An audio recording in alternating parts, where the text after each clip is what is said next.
नमस्कार मित्रांनो, सुस्वागतम. लक्ष्मीच्या पावलांनी या मालिकेच्या आजच्या भागामध्ये आता जे काही डील म्हणजे नवीन अशी ऑफर चांदेकरांना मिळालेली असते, तर सरोजी अद्वैतला त्यात अगदी लक्ष घालून त्या डिझाईनचे दागिने बनवून देण्यासाठी सांगते आणि ती सर्व जबाबदारी आता तिने अद्वैतवर टाकलेली असते.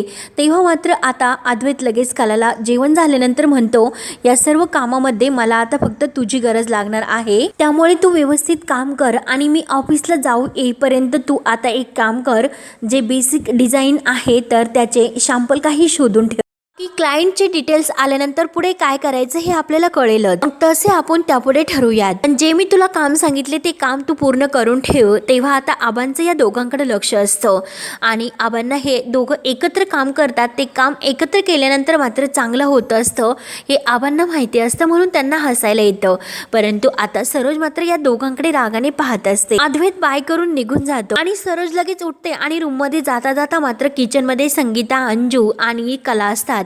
तर लगेच म्हणते की तुम्ही दोघींनीही काही कामाची अशी अळमटळपणा करायचा नाही आणि सर्व कामाकडे नीट व्यवस्थित लक्ष द्या. घरातील सर्व काम ही वेळच्या वेळीच व्हायला हवी. काम जितकी महत्वाची आहे तितकी डिझाईन सुद्धा काढणे महत्वाची आहे, असे कलाला ती म्हणते. खूप मोठं हे डील आहे, त्याच्यामुळे त्याच्यात काही हलगर्जीपणा करून चालणार नाही. जे काही काम हाती घेतले ते आपल्याला व्यवस्थित पार पाडून द्यावेच लागेल. हे जेव्हा आता सरोज तिच्या तोंडाने कलाला सांगत असते, तर ते ऐकून मात्र आबा आणि संगीता या दोघांना आनंद होतो.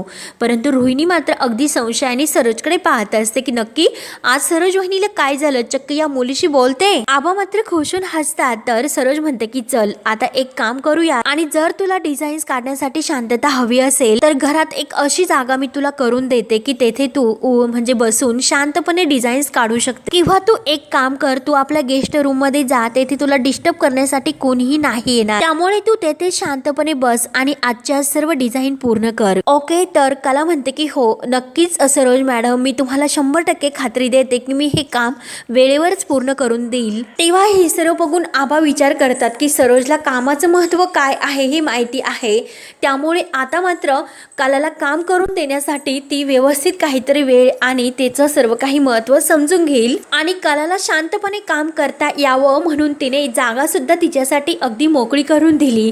या गोष्टीचं मात्र आता आबांना खूप छान वाटतं. सरोजवर ते खुश होतात. त्यानंतर मात्र आता सरोज ही अंजूला म्हणते, अंजू माझा ब्रेकफास्ट मला रूममध्येच आणून दे. तर अंजू हो म्हणते. तर आबा हे खुशून म्हणतात की अंबाबाई, अगं या घराला असंच कायम बांधून ठेव, एकत्र खुशाल अगदी आनंदानं. आबांचा चेहरा मात्र आज खूप खुललेला असतो. तर सरोज रूममध्ये येतेच, पण तिच्या मागे मात्र आता ही रोहिणी असतेच. रोहिणीला आता विचारायचं असतं की सरोज मॅडम, वहिनी अगं तू असं काय केलं आज, म्हणून घाईने ती आता सरोज मागे रूममध्ये येते आणि लगेच सरोज वहिनीला म्हणते की अगं सरोज वहिनी, तुझ्या या खेळामध्ये एक एक चाल मात्र तू वेगळी खेळायला सुरुवात केली ग, म्हणजे डायरेक्ट तू उंटाची तिरपकी चाल केली. त्यावर म्हणजे सरोज विचारते की काय ग रोहिणी, तुला असं का वाटतं. तर रोहिणी म्हणते की सरोज वहिनी, अगं तुला असं वाटतं का मला काहीच कळत नाही, म्हणून मला सगळं काही समजतं. आणि हे बघ जे काही तू करते ना, तर ते म्हणजे मला समजलं की तिकडे अद्वैत ऑफिसमध्ये डिझाईन्स म्हणजे शोधण्यामध्ये मग्न होईल आणि इकडे मात्र कला डिझाईन्स काढण्यामध्ये मग्न होईल. मग हे दोघ जण इतके कामामध्ये गुंतून जातील, एकमेकांना बोलायला त्यांच्याजवळ वेळ उरणार नाही. त्यामुळे कम्युनिकेशन्स कमी, डॅचमेंट्स उरणार सुद्धा नाही आणि त्यामुळे दोघांमधील अंतर हे वाढेलच. नाईस, अगदी छान असं नाईस मोर केलं तो. तेव्हा सरोज मात्र स्वतःवर खूप खुश होते आणि खाली बसते. त्यावर रोहिणीच्या मनात काही वेगळं असतं.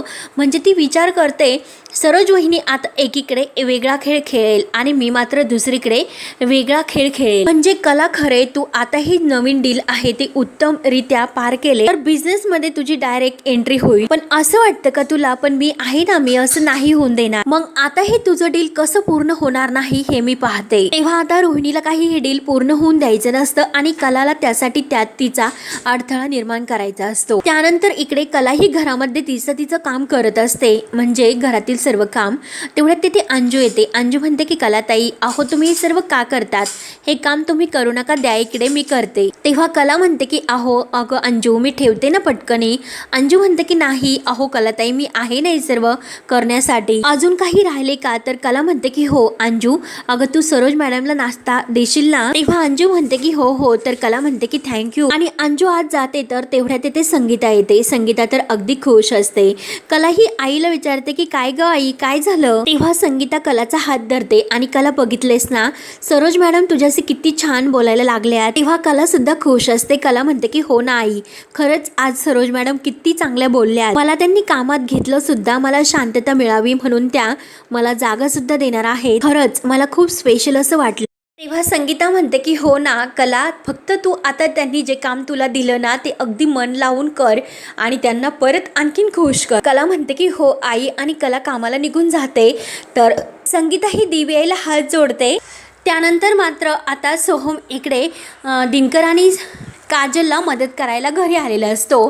तेव्हा तो दिनकरला म्हणतो तुमच्यासाठी गरम गरम आलं घातलेला चहा आणि हा चहा घ्या, मला सांगा की चहा कसा झाला ते. आणि तेवढ्यात ते काजल येते. तेव्हा दिनकरला खूप असं वाईट वाटतं. दिनकर म्हणतो की अहो सोहमराव, तुम्ही हे सर्व का करतात? तेव्हा आता सोहम म्हणतो अहो तुम्ही चहा प्या, एन्जॉय करा. आणि काजलला म्हणतो की हे बघ काजल, काकांना आता कामावर जायचं असेल, चल आपण दोघेही जाऊन पटकन त्यांचा डबा भरूया. तेव्हा दिनकर म्हणतो की अहो सोहमराव, तुम्ही हे सर्व का करतात? तर सोहम म्हणतो की काका हे बघा, तुम्ही आता काही टेन्शन घ्यायचं नाही, तुमची मुलगी आहे ना काजू, ही आणि मी मिळून सर्व काही सेट करतो. आणि सोहम काजलला म्हणतो की चल. तर काजल ही बाबांकडे पाहत असते. सोहम काजलला म्हणतो की काय झालं, चल ना आता. आणि काजल सोहम आतमध्ये जातात. तेव्हा ते दोघे आतमध्ये आल्यानंतर आता डबा भरत असतात. तर काजल ही सोहमला विचारते की तू हे सर्व का करतोस, नक्की का करतोस हे मला काही विचार करून सुद्धा त्याचा काही म्हणजे व्यवस्थित कारण काही समजत नाही. तेव्हा सोहम म्हणतो की गुंडेश्वर, अगं तुला कोणीतरी येऊन मदत करतं हे तुला नाही आवडत का? अगं म्हणजे जे गरजेचं आहे तुला मदत करणं हे फक्त मी करतो, बाकी काही नाही. तेव्हा काजल ही सोहमकडे पाहत असते. तर सोहम म्हणतो खूप विचार करू नकोस. काजल म्हणते की अरे मग नीट व्यवस्थित तरी सांग की तू हे सर्व का करतोस. सोहम म्हणतो की मी तुला एकदा सांगितलं ना, तू खूप विचार करू नकोस म्हणून. आणि तो दिनकरचा डबा पॅक करतो आणि काजलला म्हणतो की चल आता. तेव्हा काजल सुद्धा हे सर्व आटपून ठेवते आणि बाहेर येते. दोघे बाहेर आल्यानंतर दिनकर तोपर्यंत आपल्या जी काही चहा घेतलेली बशी आहे ती बशी उचलतो आणि जो काही रद्दीचे ते कागद असतात तर ते बॉक्स सुद्धा तो उचलतो.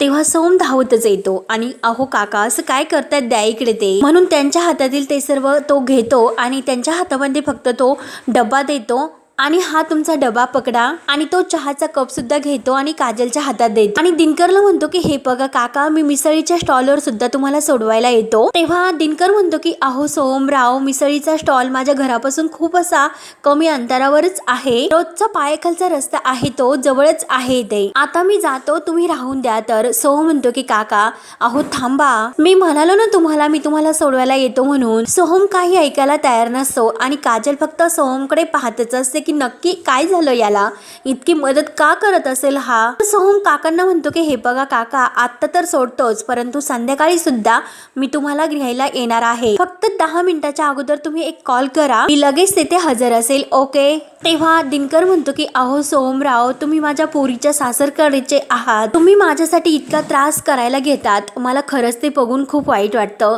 तेव्हा सोहम म्हणतो की काका तुम्ही ऑब्लिगेशन्स घेऊ नका, हे काही सासर वगैरे जे काही आहे ना ते सर्व सोडून द्या, आता मी तुम्हाला तुमच्या मुलासारखा आहे ना, मग चला काही टेन्शन घेऊ नका. आणि सोहम पुढे म्हणतो की चला चला काका, चला माझ्या मागे या लवकर. तेव्हा आता दिनकर आणि काजलला काही कळेनासे होते आणि काका हे अगदी सोहम बरोबर मिसळीच्या स्टॉलवर जायला निघतात. काजल त्या दोघांकडेच पाहत असते. तेव्हा काजल विचार करते की अरे यार, हा सोहम हा सर्व काय करत असेल, नक्की याला विचारलंच पाहिजे, पण हे तर सांगायला तयार नाही, नक्की आता काय करू, कसा मी याला विचारू की हे सर्व हे तो का करतो. आणि परत म्हणते की जाऊन दे आणि ती तिच्या कामाला सुरुवात करते. त्यानंतर मात्र आता संध्याकाळ होते आणि कला ही जी डिझाईन्स तिला बनवायचे असतात तर ती तेथे समोर टेबलवर बनवत असते. तिचं लक्ष सर्व त्या डिझाईनवर असतं, परंतु तेथे सरोज सुद्धा बसलेली असते आणि सरोजचं लक्ष पूर्णपणे आता कलाकडे असतं. तेव्हा आता कला ही थोडीशी बाजूला जाते तर सरोज विचार करत असते की आता मात्र ही तिचं डिझाईन पूर्ण करून अद्वैत समोर त्याचं जे काही त्याच्या समोर ती प्रेझेंटेशन ठेवणार, म्हणजे तो खुश होईल. पण मी मात्र हिचा डाव काही शिजून देणार नाही. काही झालं तरी हिला मात्र हिचं काम पूर्ण करून देणारच नाही. आणि जर हिचं काम पूर्ण वेळेत पूर्ण नाही झालं तर अद्वैत मात्र हिच्यावर नक्की चिडवेल. मग हिच्याकडे आता कोणताही ऑप्शन नाही राहणार. अख्खी रात्र बसून हिला काम करावे लागेल. आता मात्र मला मोठी उडी टाकण्याची वेळ आली. मग आता हिचं असंच हळूहळू करून अद्वैत पासून हिला अलगद असे लांब करणार. प्रत्येक दिवशी म्हणजे एक दिवस एक पाऊल आणि एक चाल म्हणून सरोज अगदी खुश होत असते. तर तेवढ्यात कला ही येते आणि कला परत आपलं ते काम करायला घेते. आणि त्याच वेळेस मात्र आता रोहिणी सुद्धा रूम मधून खाली येत असते. तोपर्यंत लगेच सरोज ही कलाला म्हणते की ए मुली, काही काम करतेस का असे विचारते. तेव्हा कला म्हणते की हो, चेक करायला मी बसणारच होते, पण बोला ना, तुम्हाला काही हवं आहे का, म्हणून ती परत सरोज जवळ येऊन हे सर्व विचारते. तर सरोज म्हणते की हो, कारण सरोजचा प्लॅन असतो की हिचं कोणतंही काम पूर्ण होऊन द्यायचं नाही, पूर्ण होण्या अगोदरच हिला दुसऱ्या काम सांगायचं. आणि लगेच सरोज म्हणते की मला जरा कडक कॉफी हवी होती. तर कला इकडे तिकडे पाहते आणि अंजूला डायरेक्ट आवाज देते, अंजू अंजू. तर सरोज रागाने पाहायला सुरुवात करते आणि तेवढ्यात अंजू येते. अंजू म्हणते की काय हो कलाताई, काय झालं. तेव्हा मात्र आता कला म्हणते की अंजू, अगं तू सरोज मॅडमला पटकन एक कॉफी आणून दे. तोपर्यंत सरोज लगेच अंजूला म्हणते, अगं तू तर आज आमची रूम साफ नाही केली ग. तेव्हा अंजू म्हणते की सकाळी पुसलं होतं. तर सरोज म्हणते की नाही अंजू, रूम मध्ये अजून सुद्धा धूळ आहे, मी बघितलं, जा पटकन साफ कर प्लीज. तेव्हा कला म्हणते की ठीक आहे अंजू, तू ते काम कर, मी मॅडम साठी पटकन कॉफी बनवते. कॉफी करायला जायला निघणार तोच लगेच सरोज म्हणते, आणखीन एक गोष्ट ऐक की मला जरा भूक सुद्धा लागलेली आहे, मग मला मसाला मखाने देशील का करून. तेव्हा कला म्हणते की हो देते करू. तेव्हा कला किचन मध्ये जाते आणि घाईने ती काम करायला ती घेते, कॉफी वगैरे सर्व काही करत असते. परंतु रोहिणीने मात्र आता ही सर्व डोळ्यांनी पाहिलेलं असतं. रोहिणीला आता हसू येतं आणि सरोज तर खुश होऊन हसतच असते. आणि तेवढ्यात मात्र आता अद्वैत कामावरून ऑफिसमधून घरी येतो. तेव्हा सरोज विचारते की काय रे अद्वैत, आज खूप लवकर आला, ऑफिसमधील काम सर्व झालीत का. तेव्हा अद्वैत म्हणतो की हो, ऍक्च्युली आई मी डिझाईन्स मध्ये अकाउंट मधील जे काही बेसिक हे प्रॉब्लेम आहे ते रेडी केलेत. बजेटिंग बद्दल सुद्धा सर्व चर्चा सुरू आहे, त्यांनी सर्वांना मेल पाठवले सुद्धा आणि आई तुला सुद्धा मेल आला असेल. तेव्हा कलाचं अद्वैतकडे लक्ष जाते. कला म्हणते की अरे देवा, हा तर आला सुद्धा. आणि कला विचार करते की डिझाईनचे साधे शॅम्पल सुद्धा माझे तयार नाहीत, म्हणून ती घाईने कॉफी बनवायला घेते. तर सरोज अद्वैतला म्हणत असते की हो बघते मी सर्व, पण सध्या आपल्यासाठी हे महत्वाचं आहे त्या नवीन डिझाईन, आणि जोपर्यंत ती डिझाईन पूर्ण होत नाही तोपर्यंत आपलं काम सुद्धा व्यवस्थित पूर्ण होणार नाही. बाकीच्या सर्व गोष्टी वेळेत, परंतु आपण काय क्वालिटीचं काम त्यांना देतो हे महत्वाचं आहे. त्यावर अद्वैत म्हणतो की हो ना आई, त्यासाठीच मी लवकर आलो, मला खात्री आहे आणि मला त्या खरेशी सुद्धा डिझाईन्स बद्दल काही बोलायचं. तेव्हा आता सरोज मनात म्हणते की खरेचं तर काम पूर्ण झालंच नाही, म्हणून ती मनाशी खूप खुश असते आणि रोहिणीचं मात्र ह्या सर्वाकडे लक्ष असतं. तेव्हा अद्वैत विचारतो की काय ग आई, काही म्हणालीस का तू. तेव्हा सरोज म्हणते की नाही अद्वैत, अरे मी तुला असं म्हटलं की तू दमून आला असेल. तोपर्यंत कलाची इकडे किचन मध्ये कॉफी बनवण्याची तयारी सुरू असते. तेव्हा मात्र आता कला ही कॉफी करता करता तिच्या डोक्यामध्ये विचार येतो. तिला आठवण होते की भात सुद्धा लावायचा आणि त्यासाठी तांदूळ सुद्धा निवडायचे. मग डिझाईन करता करता मी तांदूळ निवडते. असं करून ती घाईने तांदूळ एका ताटात घेते आणि टेबलवर जाते. तेथे डिझाईन सुद्धा पूर्ण करत असते आणि तांदूळ सुद्धा निवडण्याचा प्रयत्न करायला सुरुवात करते. सरोज आणि रोहिणी या कलावर मात्र लक्ष ठेवूनच असतात आणि कलाच्या परत काहीतरी लक्षात येतं. ती किचन मध्ये जाते आणि अद्वैतचं ह्या कलाकडे लक्ष जातं.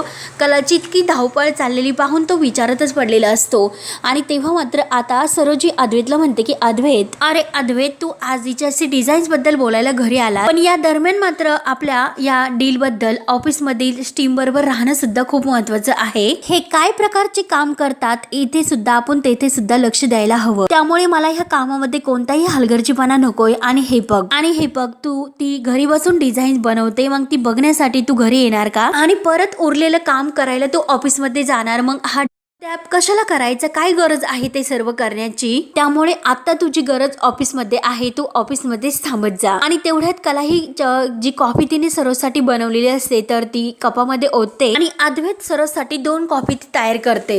रोहिणीचं मात्र ह्या कलाकडे लक्षच असतं आणि कला ही त्या दोघांसाठी कॉफी घेऊन येते. तोपर्यंत सरोजी अद्वैतला म्हणत असते की अद्वैत, हे बघ, हे डील आपल्यासाठी खूप महत्वाचं आहे, त्यामुळे यात कोणतीही अशी हलगर्जीपणा तू करू नकोस प्लीज. तेव्हा अद्वैत म्हणतो की हो आई, अगदी बरोबर आहे. आणि तेवढ्यात कला कॉफी घेऊन येते आणि म्हणते की कॉफी, म्हणून कला ही पुन्हा कॉफी देऊन जायला निघते. तर अद्वैत तिला म्हणतो की ऐ काय झाले, मी तुला डिझाईन्स पूर्ण करण्यासाठी सांगितले होते असे विचारतो. तर कला म्हणते की नाही झाले, अजून करते. तेव्हा अद्वैत म्हणतो की काय अजून झाले नाही म्हणजे काय. तेव्हा मात्र आता सरोजला खूप हसायला येत असतं आणि ती मनात म्हणते की चला आता कुठे खऱ्या नाटकाला सुरुवात होतोय. आणि तेवढ्यात लॉन्ड्रीवाला ह्या दरवाज्यात येतो आणि लॉन्ड्री असे म्हणतो. तर लगेच कला ही धावतच ते कपडे घेण्यासाठी जात. कला ही त्या लॉन्ड्रीवाल्याला म्हणते की आलेच आणि त्याच्याजवळ येते आणि विचारते की सगळे कपडे आहे ना व्यवस्थित. मागच्या वेळेस एक कुर्ता आणि श्रीकांत सरांचा एक निळा शर्ट नाही दिलास, तो देशील ना. तर तो मुलगा म्हणतो की सॉरी ताई, बहुतेक तो आता दुसऱ्या गटात असेल,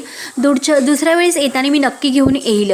कला म्हणते की हो हो नक्की घेऊन ये आणि थँक्यू दादा बोलून तो आता मुलगा निघून जात. तेव्हा आता कला पुन्हा बॅग घेऊन ती आतमध्ये ठेवायला चाललेली असते आणि जाताना अद्वैतला म्हणते की अरे डिझाईन्स बनवायलाच मला घ्यायच्या होत्या.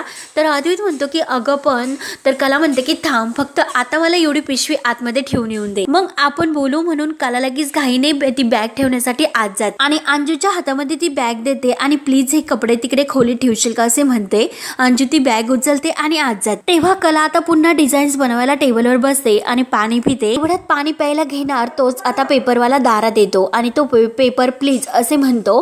तेव्हा आता कलाला पुन्हा ते कानावर पडतं. कला घाईने उठते, आले असे बोलून ती पुन्हा पेपर घ्यायला दरवाज्यात येते. तेव्हा आता अद्वैत म्हणजे कला उठणार तोच लगेच अद्वैत म्हणतो की थांब आता मी उठतो आणि मी पाहतो. आणि लगेच अद्वैत आता उठतो. परंतु सरोजला मात्र खूप राग येतो आणि रोहिणीला मात्र हे सर्व पाहायचा चान्स भेटलेला असतो. ती पाहतच असते आणि तिला मात्र आता हसायला येत असतं. अद्वैत स्वतः उठतो आणि पेपर घ्यायला जातो. कलाला म्हणतो की बस तू. अद्वैत त्याला काही पैसे देतो आणि लगेच तो म्हणतो की मुलगा तू कलाताई अगं पैसे मिळाले, जातो आता मी. कला म्हणते की हो हो आणि तो मुलगा तेथून निघून जातो. तेव्हा आता कला पुन्हा कामाला बसते. तर अद्वैत तिच्याकडे बघत विचार करत असतो की आती आगाऊ सर्वांच्या पुढे पुढे करत असते, प्रत्येक काम हे तिलाच करायचं असतं आणि काही गरज नाही सर्व काम एकटीने करायची. घरामध्ये इतके नौकर आहे, मग त्या सर्व काम त्यांच्याकडून करून घेता येईल आणि मग स्वतःला आराम करायला, डिझाईन्स बनवायला हिला मोकळा असा म्हणजे मस्त वेळ मिळेल. पण नाही, जे काही करायचं ना सर्व काम हिलाच करायचं असतं. मग त्याशिवाय हे सर्व मी करते हे दाखवणार कसं. त्यानंतर आता कला ही खूप वैतागलेली असते. कला उठणार तोच लगेच अद्वैत समोर येतो.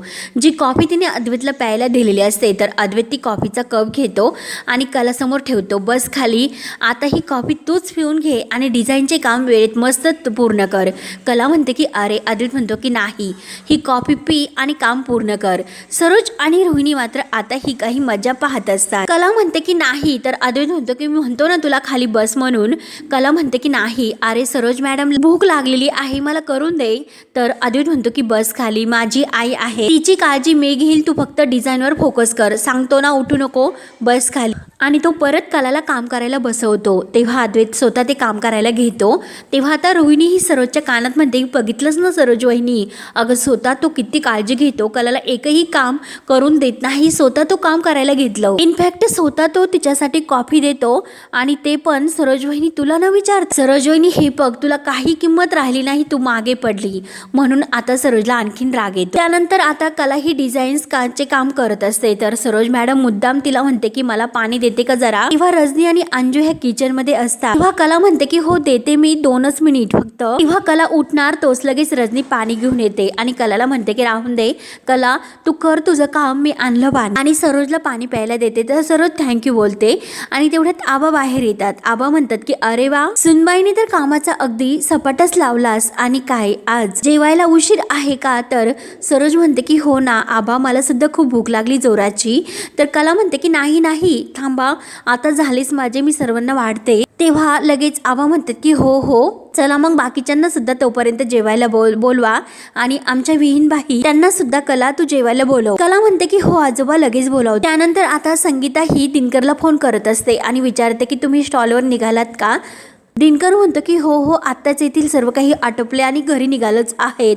तर संगीता म्हणते की हो, घरी गेल्यानंतर तुम्ही लवकर जा आणि घरी गेल्यानंतर सर्व काही व्यवस्थित आवरून लवकर जेवण करा आणि आटोपल्यानंतर तुम्ही मला परत कॉल करा. तेव्हा दिनकर आता शांत असतो. तर संगीता परत विचारते की अहो काय झालं, तुम्ही काहीच कसे बोलत नाही. त्यावर दिनकर म्हणतो की हे बघ संगे, आता कर्जाचं लवकरात लवकर आपल्याला बघावं लागेल, काहीतरी आपल्याला मॅनेज करावेच लागते. जावई बापूंनी आपल्याला कर्जाच्या वेळेस मदत केली होती, पण त्यांचे कर्जाचे हप्ते सुद्धा वेळेवर फेडायला हवे ना. उद्या आपले कर्तव्य सुद्धा आहे आणि जरी जावई बापूंना आपल्याला इतकी मोठी मदत केली असली तरी सुद्धा आपण माझ्या मनाचा मोठेपणा झालं, आपलं सुद्धा कर्तव्य आहे ना आणि जबाबदारी सुद्धा आहे त्यांचं हे कर्ज फेडून टाकायचं. तेव्हा संगीता म्हणते की हो ना, मी सुद्धा खूप दडपणाखाली येते आहे हो, मला सुद्धा काही चैन पडत नाही, रात्रभर डोळ्याला डोळा काही माझा लागत नाही. तेव्हा दिनकर म्हणतो की अगं संगे, असं हातपाय गाळून नाही चालणार, काहीतरी आपल्याला करावे लागेल. मी तुला काय म्हणतो की आपण या विषयावर नंतर बोलूया. त्यावर संगीता म्हणते की बरं, आणखीन एक गोष्ट,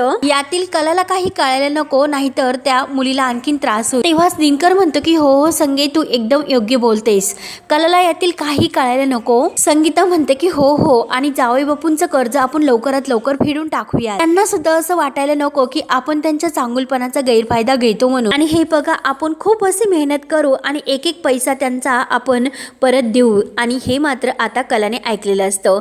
कलाच्या डोळ्यामध्ये पाणी येतं. संगीता म्हणते की लवकरात लवकर आपण त्यांचं कर्ज फेडूयात. आणि आता संगीता फोन ठेवते असं दिनकरला म्हणते, आणि नंतर तुमच्या सवडीनं मला तुम्ही फोन करा. तेव्हा आता दिनकर म्हणतो की बरं बरं, आणि संगीता फोन ठेवतेच. तेवढ्यात कला म्हणते की आई. तर आता संगीताला आता धक्का बसतो की कलाने काही ऐकले तर काय, नक्की कलाने फोन ऐकला असेल असं संगीताच्या लक्षात येतं. तेव्हा आता संगीता ही कलाला विचारते की काय ग, तू केव्हा आलीस? कला म्हणते की हे का, आत्ताच आले. आणि कला म्हणते की आई, तू जेवायला येतेस ना? संगीता म्हणते की हो हो आले. तेव्हा आता संगीता आत जाते, तर कला ही आईकडे पाहत असते आणि तिला खूप वाईट वाटतं. तिच्या डोळ्यात सुद्धा पाणी आलेलं असतं. आणि हा भाग येथे संपतो. पुढील भागामध्ये कला ही आपल्या रूम मध्ये झोपायला आलेली असते आणि अद्वैत झोपी गेलेला असतो. तेव्हा कला विचारत असते की या कामाला पैसे मला मिळतील ते घराच्या कामासाठी वापरता येणार नाही, कारण अद्वैतने तर एक मोठी मदत या अगोदर आम्हाला केलेली आहे, म्हणून आम्ही त्याच्या चांगुलपणाचा फायदा घेतो असं वाटायला नको. म्हणून कला ही आता थोडीशी बाहेर आलेली असते.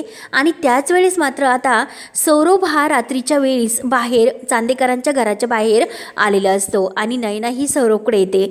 नैना म्हणते की सौरभ, तू आत्ताच्या आत्ता इथे काय करतोस? तेव्हा सौरभ म्हणतो की नैना, आत्ताच्या आत्ता माझे पैसे मला दे. आणि त्याच वेळेस आता कला ही दरवाजा उघडते आणि बाहेर येते. तर सौरभला खूप आनंद होत असतो, कारण बाहेर कोणतरी आलेलं आहे म्हणून. कारण कला ही बाहेर आलेली असते आणि कला ही त्या दोघांना एकत्र पाहते.